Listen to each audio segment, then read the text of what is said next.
Salut les petits lapins du deuxième cercle. Bon, je vous fais une petite vidéo rapide. Je suis désolé, la qualité du son sera médiocre, mais j'ai pas envie de faire un montage superposer l'audio.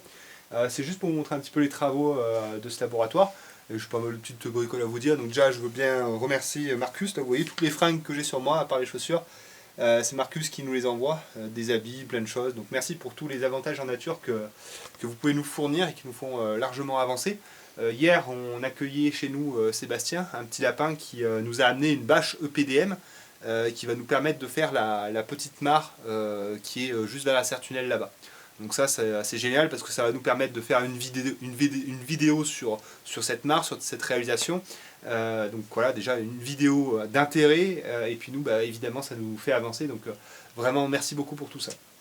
Alors une autre chose aussi, par rapport un peu au live que j'ai pu faire ce matin, il y a beaucoup, enfin c'est pas beaucoup, c'est j'entends souvent, oui l'autonomie on a fait le tour, on a tout dit, on a dit tout ce qu'il y avait à dire, on doit mettre ça dans un carton et puis ranger sur une étagère.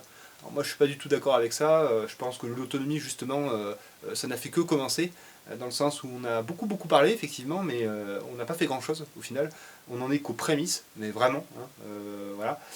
Et donc non, je pense que c'est un sujet effectivement qui intéresse peut-être moins les gens mainstream, et tant mieux, parce qu'on n'a pas besoin d'eux. Enfin, moi, excusez-moi, Bérangère, 34 ans, qui regarde ça sur son smartphone, en train de faire tourner son Thermomix, j'en ai rien à branler d'elle en fait. Donc, intéresser des gens qui veulent vraiment faire des choses, et ensemble, bah voilà, s'échanger des conseils, des réalisations qui vont pouvoir nous inspirer tous, et puis des coups de main. Hein. Vous voyez, par exemple, le tracteur, ben, grâce à vous, grâce à cet effet de communauté, j'ai pu bien me démerder. Donc voilà. Donc moi en fait ce que je dis, hein, moi la popularité je m'en branle. Hein. 20 000 abonnés c'est largement bien. Avoir la communauté que j'ai actuellement, composée de vaillants, ça me va très bien.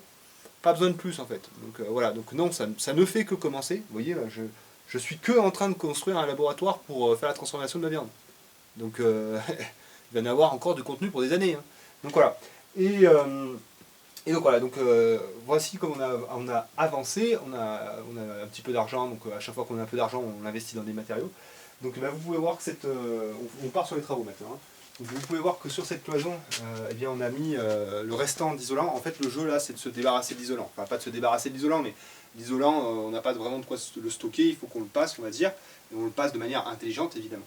Donc là, cette cloison, on l'a isolée, hein, pour, encore une fois, permettre au vestibule de rester dans une température qui soit bonne pour les poulets. Et pareil, il y a l'isolation contre le chaud, et contre le froid, mais aussi contre le chaud. Et là, vu qu'on sera dans un laboratoire, qu'on va travailler de la viande, ça peut être intéressant justement de profiter en fait de l'inertie de la pierre, qui fait que les maisons en pierre sont toujours un petit peu fraîches, eh bien pour conserver un environnement qui soit assez frais, et puis travailler à la transformation de notre viande dans quelque chose qui ne soit pas des températures caniculaires. Donc on a isolé ça. On a fait un petit contre-littelage avec de la fourrure. Littelage contre littelage avec de la fourrure, puisque vous voyez que ça dépassait un peu l'ossature bois, ça nous a permis de retrouver le niveau. Donc voilà, donc, bon, c'est simple, hein, le placo, pour ceux qui ne savent pas, le placo c'est très simple, hein, c'est du Lego. Vous avez besoin de pas grand chose.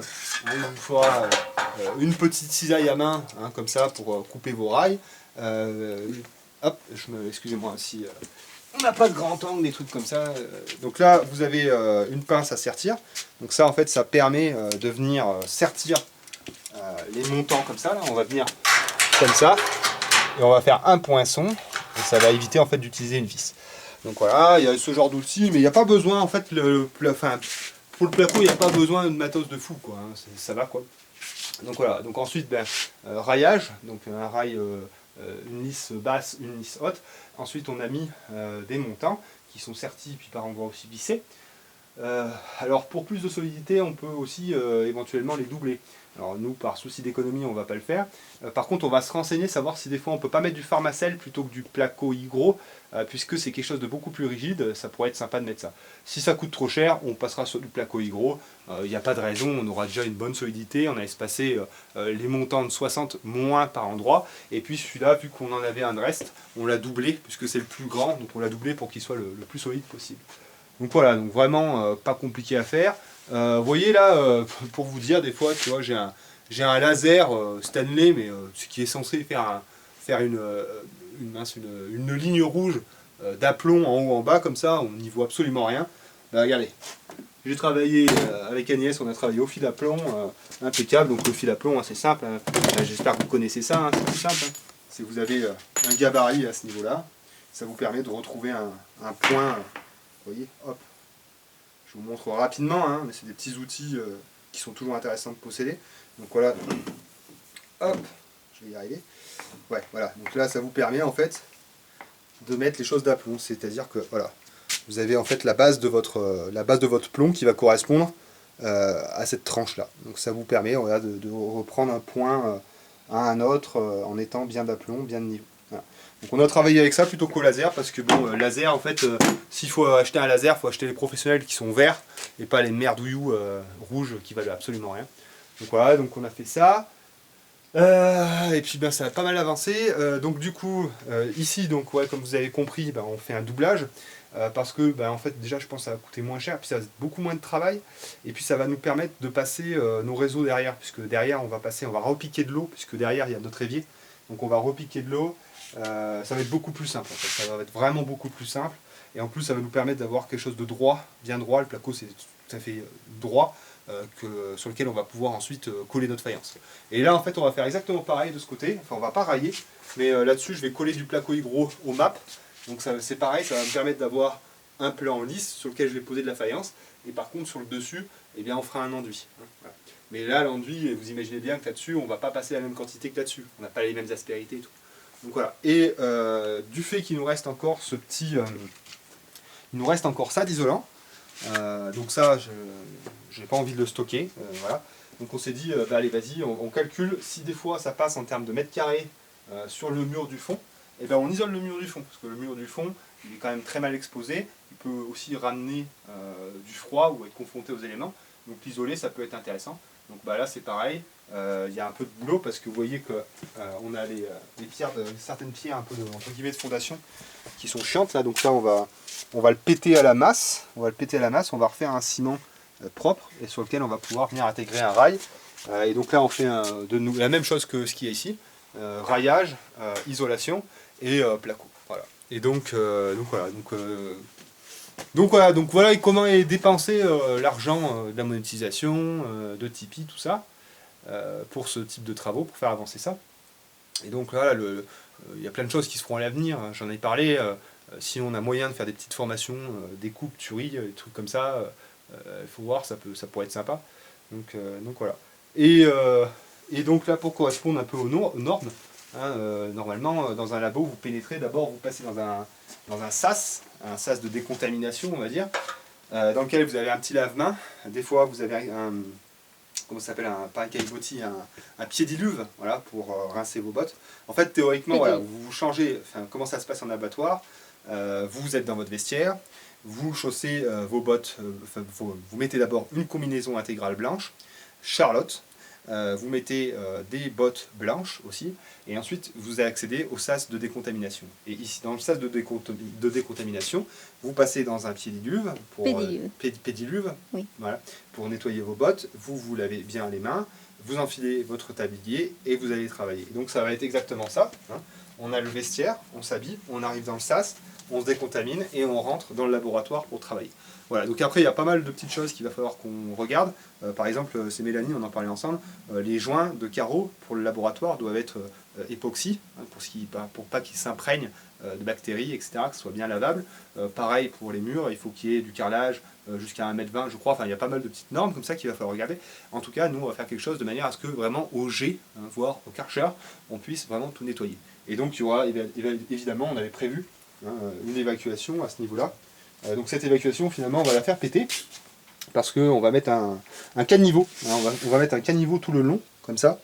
Hein, ça sera beaucoup plus simple, parce qu'on ne sera pas obligé de faire comme un diamant. On ne sera pas obligé de faire des évacuations en diamant. On va simplement faire une seule pente, une monopente, comme ça.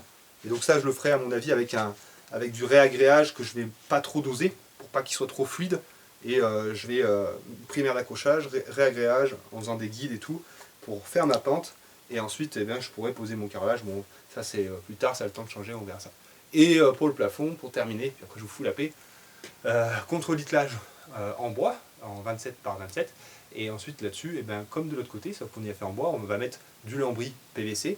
Et ce lambris PVC, ça va être sympa, on va intégrer des spots LED qui éclairent vraiment bien, étanches, et voilà. Ça va vraiment faire un labo qui sera hyper fonctionnel, ultra propre, bien fait, parce on met toujours du cœur à la finition.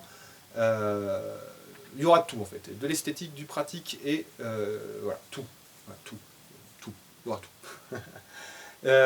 Et donc, évidemment, après en mobilier, on va trouver tranquillement. On a déjà une plonge qui nous attend. On a la table de découpe avec le téflon qui nous sert déjà, celle-ci. Il serait bien de se trouver une belle table en inox pour mettre les embosseuses et tout quand on ferait le cochon. Il serait peut-être aussi bien, ce serait même carrément super cool, que d'avoir un gros piano de cuisson. Là, ça serait... bon, ça vaut une fortune. Et je sais pas où est-ce que je vais trouver ça, parce que je vais le trouver, hein. Je vais pas l'acheter, hein. J'ai pas l'argent, donc je vais le trouver. Faites-moi confiance, je vais le trouver. Et je vais pas le voler. Ah non, non, pas de ça chez nous. Et juste pour finir, et après je vous fous la paix. Donc on a enfin terminé, bouclé le vestibule. Il nous restera à ranger finalement les éléments qu'on veut ranger dedans. Donc très rapidement, ici, donc, on a fait une GTL, avec du 27 par 27, alors je ne vais pas tout vous montrer, je ne vais pas démonter, hein. Donc là, toutes les gaines passent là-dedans, c'est nickel. Ici, donc le petit tableau que c'était Sébastien aussi? Ou c'était oui, Nicolas? Sébastien ou Nicolas? Non, Nicolas. Putain, c'était Nicolas. Donc c'était Nicolas qui était venu avec Eric.